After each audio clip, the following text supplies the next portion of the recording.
भारत की पहचान गुरुकुलों से है और गुरुकुलों को खत्म करके भारत की पहचान को धूमिल किया गया। जो आज डिजिटलाइजेशन का झांसा दिखाकर मॉडल शिक्षा प्रणाली को आगे रखकर ऐसा दिखाया जा रहा है कि विद्यार्थियों को अगर अपना सही भविष्य चुनना है तो मॉडल शिक्षा प्रणाली के तहत आगे बढ़ना पड़ेगा, जिसमें कॉन्वेंट स्कूल आते हैं। जो आज का सिलेबस आता है, जो सिलेबस आज़ादी के बाद दिया गया, सबसे सोचने की बात तो यह है कि आज़ादी के पहले जो हमारे गुरुकुलों का सब्जेक्ट था उसमें पढ़ाया जाने वाला मंत्र विज्ञान वो इतना पावरफुल था कि आज का जो डिजिटलाइजेशन का झांसा लोग दे रहे हैं उनको ये बात को अच्छे तरीके से समझ लेना चाहिए कि जो हमारा मंत्र विज्ञान था, गुरुकुलों में जो बच्चों को पढ़ाया जाता था, वो आज के डिजिटलाइजेशन से कई हजार गुना पावरफुल था।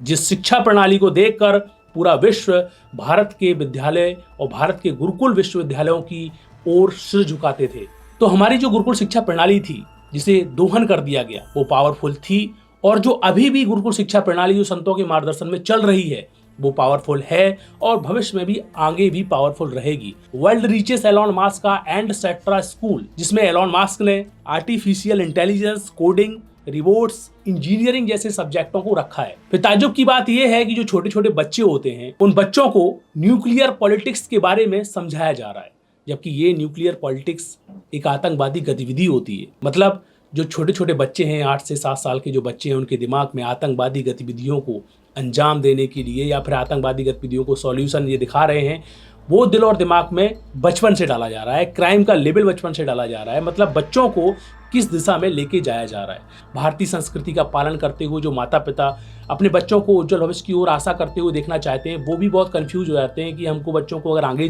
भेजना है तो उनके लिए क्या मॉडल शिक्षा प्रणाली बेस्ट रहेगी या फिर जो गुरुकुल शिक्षा प्रणाली है वो बेस्ट रहेगी। फिर वो कभी अंतर करते हैं तो कई लोग तर्क करते हैं उसमें कि भैया देखो, गुरुकुल शिक्षा प्रणाली ओल्ड हो चुकी है और आपको अगर बच्चों को बहुत ही ज़्यादा इंटेलिजेंट बनाना है तो आपको फिर कॉन्वेंट से भेजना पड़ेगा। और यही होता है, भारतीय संस्कृति से जुड़ा हुआ व्यक्ति, भारतीय संस्कृति से जुड़े हुए माँ बाप भी अपने निर्णय को बराबर ले नहीं पाते और परिणाम क्या होता है कि अपने बच्चों को वो लोग कॉन्वेंट स्कूल में भेज रहे हैं। मैं कई माँ बापों से मिलता हूँ तो बड़ा दुख होता है कि बात करते हैं हिंदुत्व की, बात करते हैं भारतीय संस्कृति की, लेकिन पता चलता है कि उनके बच्चे कॉन्वेंट स्कूल में जा रहे हैं। उनके बच्चे जो बड़े बड़े बिजनेसमैन हैं, जिसमें आर्टिफिशियल का लॉलीपॉप दिखाया जाता है, इंग्लिश मीडियम वगैरह वगैरह, तो उनमें जा रहे हैं। फिर बगल में गुरुकुल भी चल रहा है तो वहाँ की ओर कोई ध्यान नहीं दे रहा है। उनको ऐसा लगता है कि बच्चों को मॉडलाइजेशन में ढकेल देना चाहिए। शायद उनको ये पता नहीं है कि वही बच्चे साइड इफेक्ट होकर या साइड इफेक्ट जब उनके अंदर होगा तो वो आपके ऊपर उल्टा साइड इफेक्ट रूप में बरसेंगे। आज़ादी के बाद जिन संतों ने, जिन संस्थाओं ने, धार्मिक संस्थाओं ने, अध्यात्म से जुड़ी संस्थाओं ने जो गुरुकुल को जीवित रखा और जो गुरुकुल शिक्षा प्रणाली में भले ही आज का सिलेबस को इंक्लूड करते हुए जो वो वहाँ दे रहे हैं, मंत्र विज्ञान दे रहे हैं, अपनी मेडिटेशन, आध्यात्मिक का रहस्य बच्चों को सिखा रहे हैं, वो गुरुकुल आज इतने पावरफुल हैं कि एक तरफ गुरुकुल को रखा जाए और आज की मॉडल शिक्षा साइंस को रखा जाए और तो देखेंगे आप कि बच्चों का जो रियल विकास है, दिमाग का जो रियल विकास है वो गुरुकुलों में हो रहा है। आज़ादी के बाद बहुत सारी संस्थाओं ने, बहुत सारे संतों ने गुरुकुलों का आविष्कार किया और उसके तहत बच्चों को सिखाया, पढ़ाया और आज भी गुरुकुल उनके चल रहे हैं। उसी कतार में आप देखेंगे संत आसाराम जी बापू ने भी आज़ादी के बाद गुरुकुलों को संभाला, फिर गुरुकुल खोले, जिसके तहत आज बहुत सारे गुरुकुल हैं जो पूरे देश भर में उनके चल रहे हैं। उन गुरुकुलों में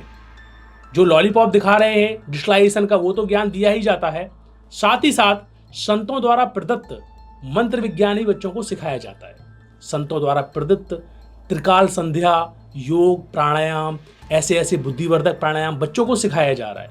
जिसके तहत बच्चे इतने सौम्य और संयमी हो जाते हैं, उनका बुद्धि का लेवल इतना बढ़ जाता है कि आज की जो शिक्षा प्रणाली है उसमें आसानी से वो पारंगत हो जाते हैं। तो जो माँ बाप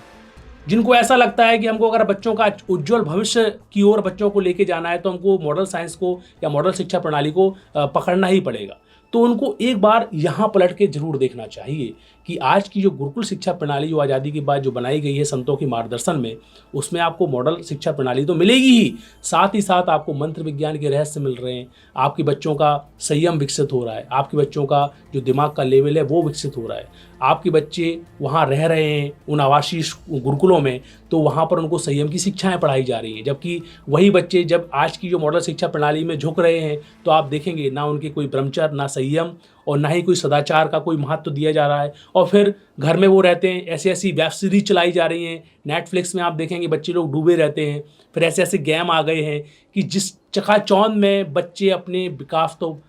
अपना विकास तो कर ही नहीं पाते हैं, और साथ ही साथ उनका साइड इफेक्ट सीधा माँ बाप को झेलना पड़ता है। बच्चे को डिग्री तो मिल जाती है कि बहुत बड़ा डॉक्टर बन गया, बच्चे को ये भी मिल जाता है कि IAS अधिकारी बन गया, बच्चों को ये भी मिल जाता है कि बहुत बड़े जज बन गए, लेकिन आप उनके दिल और दिमाग में एक बार आप झांक के देखेंगे वो कर क्या रहे हैं। उनको पढ़ाया जो गया उसी का साइड इफेक्ट वो समाज को दे रहे हैं, और फिर वही साइड इफेक्ट आपके ऊपर भी बरसता है। माँ बाप अपनी मेहनत की कमाई जोड़ जोड़ कर बच्चों को इतने बड़े पदों में तो बैठा देते हैं, फिर बाद में वही बच्चे माँ बाप को तिरस्कार और माँ बाप का अनादर करके वो चोटें देते हैं कि माँ बाप को ऐसा लगता है कि मैंने क्या किया। तो मतलब मूल जो चीज़ थी वो आपने नहीं सिखाई, वही चीज़ आपको गुरुकुलों में मिल रही थी, प्लस ऐड होके मिल रही थी, वो चीज़ को आपने ध्यान नहीं दिया। आपको ऐसा लग रहा था कि मॉडल साइंस से भाग जाना चाहिए, लेकिन मॉडल साइंस में खुली छूट देने के बाद बच्चा कहाँ खड़ा हो गया। कई तो माँ बाप को भारत में ही छोड़ के चले जाते हैं विदेश में, पता चलता है हम माँ बाप वृद्धाश्रम में पड़े हुए हैं। जो लोग हिंदुत्व की बात करते हैं, भारतीय संस्कृति की बात करते हैं, एक बार हृदय में रख के हाथ देखें कि आप अपने बच्चों को डिजिटलाइजेशन के नाम पर क्या दे रहे हैं। आज़ादी के बाद जो संत आसाराम जी बापू ने पूरे देश भर में गुरुकुल खोले हुए हैं, उन गुरुकुलों में विद्यार्थियों का जो भरण पोषण हो रहा है उसकी डॉक्यूमेंट्री, शॉर्ट डॉक्यूमेंट्री हमने बनाई हुई है। उसको आप जरूर देखें और फिर अपने दिल में हाथ रखकर आप सोचें कि अपने बच्चों को आज क्या आवश्यकता है।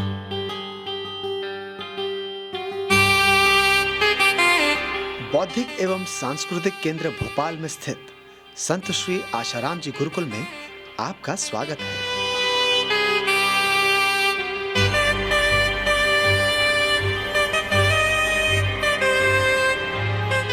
यहाँ वैदिक संस्कारों और आधुनिक युग की शिक्षा के साथ साथ सुयोग्य देश के कर्णधार व होनहार विद्यार्थियों को तैयार किया जा रहा है। इसीलिए भोपाल गुरुकुल उच्च शिक्षा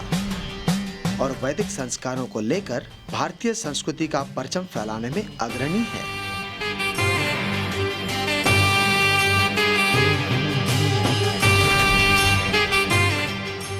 जैसे कि बच्चे को आधुनिक शिक्षा के रूप में अगर हम लें तो यहाँ पे रोबोटिक्स,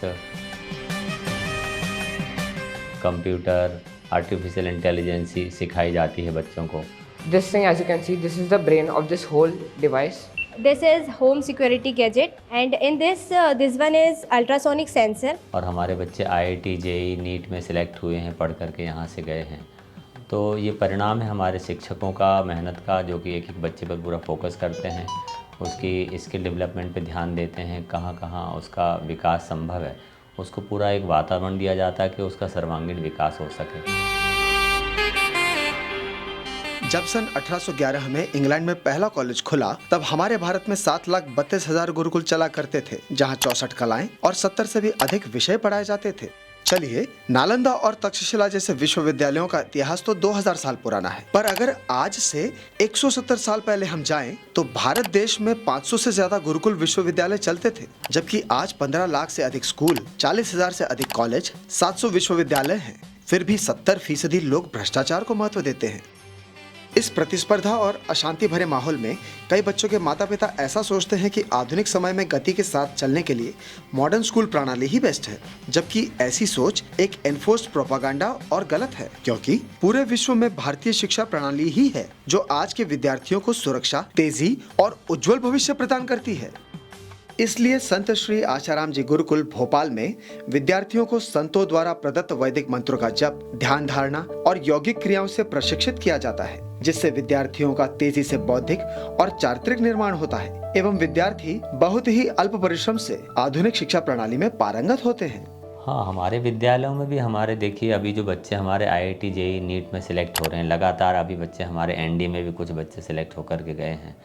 और अभी नेशनल साइंस इंस्पायर अवार्ड में पूरे मध्य प्रदेश में 4 बच्चे सिलेक्ट हुए, और चारों ही बच्चे हमारे गुरुकुल के ही थे भोपाल के।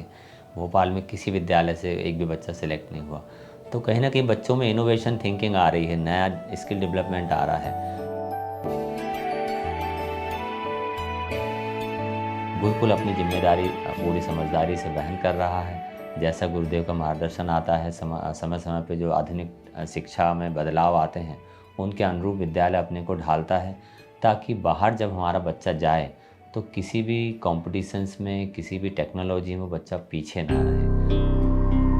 ब्रह्म मुहूर्त में वो उठते हैं, ध्यान करते हैं, तो ब्रह्म मुहूर्त में जो ऋषि मुनि ध्यान करते हैं उनकी जो सूक्ष्म शक्ति है, उनका बच्चों को लाभ मिलता है। जाने अनजाने उनके मन पे उस एकाग्रता का प्रभाव पड़ता है, क्योंकि आध्यात्म से जुड़ी हुई जगह है ये। हमारे यहाँ गौशाला भी है, बच्चे वहाँ गौशाला में भी जाते हैं समय समय पे। बहुत अच्छा आध्यात्मिक वातावरण और साफ स्वच्छ वातावरण होता है कि जो भी आप एक बार गुरुकुल परिसर में पधारेंगे तो आपको खुद महसूस होगा कि हम एक आध्यात्मिक विद्या के मंदिर में हम आ गए हैं। यहाँ पर एक और विशेषता है कि यहाँ पर बच्चों को मोबाइल फोन रखना मना है, जिससे आजकल के इस एंड्रॉइड युग में ज्यादातर अभिभावक मोबाइल रूपी पिशाच से अपने बच्चे की रक्षा चाहते हैं, क्योंकि मोबाइल एडिक्शन फ्री माहौल में बच्चे अपने चरित्र बल का भी विकास करते हैं, जो आज के समय की अनिवार्य मांग बन चुकी है।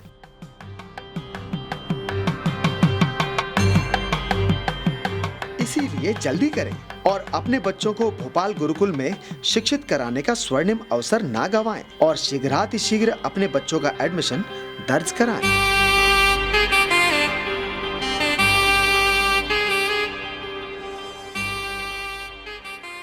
तो बच्चों को गुरुकुलों की आज क्यों आवश्यकता है, माँ बाप को आज उज्जवल भविष्य के लिए गुरुकुलों की क्यों आवश्यकता है, और यहाँ तक कि भारत को अगर वास्तव में ये जो अंधभक्ति को छोड़कर वास्तव में अगर देशभक्ति की ओर जाना है, आज के नेता थोड़ा अपने हृदय में हाथ रख के सोचें कि हमने जो गुरुकुल शिक्षा प्रणाली को डेवलप करना चाहिए उसको छोड़कर जो आधुनिक शिक्षा प्रणाली की ओर हम जो झुके पड़े हुए हैं, और इतना सारा फंड बहाया जाता है बड़ी बड़ी यूनिवर्सिटियों को डेवलप करने के लिए, बड़े बड़े जो एनजीओ चला रहे हैं लोग, उसके माध्यम से आधुनिक शिक्षा प्रणाली को बढ़ावा देने के लिए जो नेता लोग बहुत सारा रुपए इन्वेस्ट करते हैं, अगर उसका 5% पैसा भी अगर गुरुकुल शिक्षा प्रणाली को डेवलप करने के लिए ये लोग लगाएं तो आज जो देश में अशांति फैली हुई है, भ्रष्टाचार फैला हुआ है, जो मानवता खत्म हो रही है, पूरे विश्व को मानवता का पाठ पढ़ाने वाला भारत जो आज भ्रष्टाचार की आग में झुका पड़ा है, बड़े बड़े पदों में बैठे हुए लोग जो खुलेआम करप्शन कर रहे हैं, पूर्ण तरीके से सॉल्यूशन देने का कोई एकमात्र विकल्प है तो वो है गुरुकुल शिक्षा प्रणाली। और आज के नेताओं को ये तमाम बातें समझना चाहिए। तो मित्रों, अपनी विरासत की ओर लौटें। जो आज भी चकाचौंध में आकर जो सही निर्णय नहीं ले पाते, उन बच्चों के माता पिता को इन वीडियोस को देखकर और अपने हृदय में हाथ रखकर और सही भारतीय संस्कृति का एनालिसिस कर अब बच्चों की उज्जवल भविष्य को देखते हुए जरूर ठोस निर्णय लेने की आज आवश्यकता है। आज जो डिजिटलाइजेशन का लॉलीपॉप दिखाने वाली ताकतें हैं, शायद उनको तो ये बात पता है कि भारत के पास हमसे भी पावरफुल टेक्नोलॉजी है, हमसे ही पावरफुल मंत्र विज्ञान है, हमसे ही पावरफुल मेडिटेशन है, जो यहाँ के शिक्षक, संत और अध्यात्म से जुड़े हुए लोग जानते हैं। अगर वो विद्यार्थियों को देना चालू कर दिया तो पूरे विश्व में भारत फिर से अपनी पताका फहरा लेगा। हमारी आवश्यकता नहीं पड़ेगी, इनको तो व्यापार करना है। विद्यार्थियों को क्या, पूरे मानव जाति को एक रोबो के रूप में तब्दील करना है, कंट्रोल पॉलिसी में काम करना है, जिस कंट्रोल पॉलिसी के तहत ये पूरे नेताओं को हैंडल करते हैं, शिक्षा प्रणाली को हैंडल करते हैं, और पूरी विश्व की सत्ता कुछ चंद लोगों के हाथ में बनी रहे, ये उनका सपना है। इसलिए करप्शन से, भ्रष्टाचार से, अमानवीयता से इनको कुछ लेना देना नहीं है। ये सब कुछ आपको सोचना पड़ेगा, माँ बाप को सोचना पड़ेगा। आपकी जो आने वाली पीढ़ी है उसको आप क्या देकर जा रहे हैं, और जो आप नहीं दे पा रहे हैं तो उसके साइड इफेक्ट क्या होंगे, ये तमाम बातें आपको सोचना पड़ेंगी। ये बहुत बड़ी जवाबदारी है। भारत को रियल अपने मूलों की तरफ लौटना पड़ेगा, गुरुकुल शिक्षा प्रणाली की तरफ लौटना पड़ेगा। फिर से मिलूंगा नए तथ्यों के साथ। अब हमें दीजिए इजाजत। नमस्कार।